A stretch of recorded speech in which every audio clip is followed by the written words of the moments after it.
Ngapres bay pi baro je channel junga JS Kasi Family Vlog. Perlok pikan kata step ngasdang bale aye. Te perlo kata kadang depo step. Hane aci dang kriat cir setis ajang ye nomor dang kriat. Te cir perlo kata dang depo step cir tas ngai dak dang moj. Cir dang depo step. Dan jelap ha.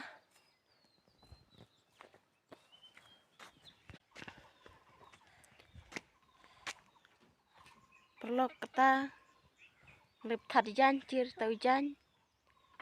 Te sakcir du bakut perlok kali aye kata baru cisngai. Hai sakcir du bakut.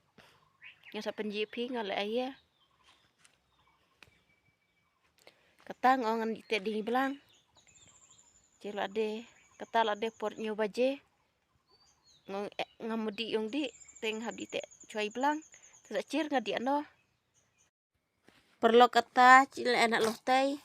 Cir cimudi a school. Cimudi titkot a school.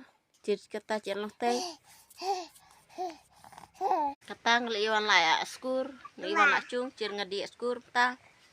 Cir perlok ngi tidinai kot. Tidinai kot. Ngadi titkot a school. Lamini kot ngadi don kam na school ngadi tidinai.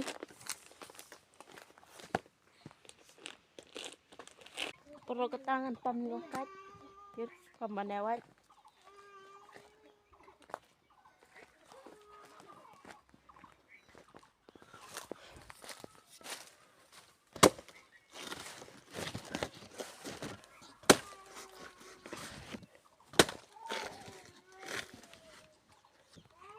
Cir perlu pam la, ti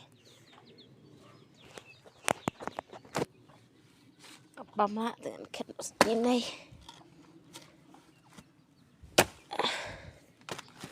Cir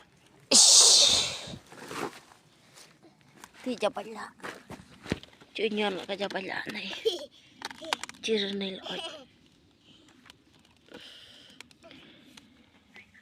ngan lam lo ti cung lat sabu ojno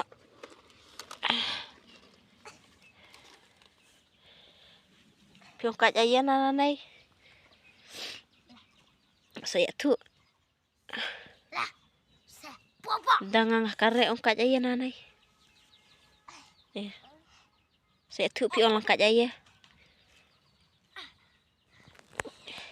perlok cir ngah lak klat lam nai klat lam nai